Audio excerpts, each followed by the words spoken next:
Un passeport vert pour les Israéliens vaccinés.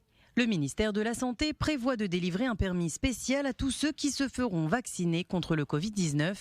Une carte qui donnerait à ses détenteurs de nombreux avantages, comme l'accès à des événements culturels, l'autorisation de manger dans des restaurants ou le droit de ne pas être mis en isolement après un contact avec un malade.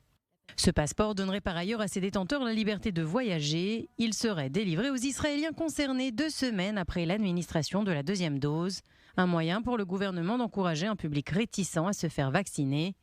Autre façon de sensibiliser les Israéliens, l'administration du vaccin devant les caméras au Premier ministre Benjamin Netanyahou.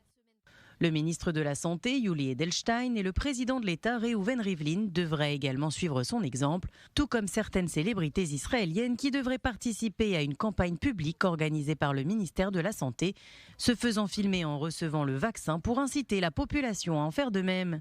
La campagne de vaccination, qui devait initialement débuter le 27 décembre, devrait finalement être lancée dès le 20. Il ne manque que la validation des autorités sanitaires israéliennes. Et puisque la FDA a déjà donné son accord, celle-ci devrait arriver dans les prochains jours. L'objectif du gouvernement est de vacciner 3 millions d'Israéliens d'ici fin mars 2021.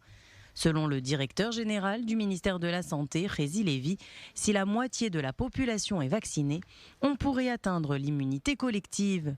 Mais il faudra encore attendre quelques mois pour reprendre une vie normale. Pour le moment, les Israéliens sont encore régis par les contraintes liées à la pandémie, comme l'éventuelle mise en isolement.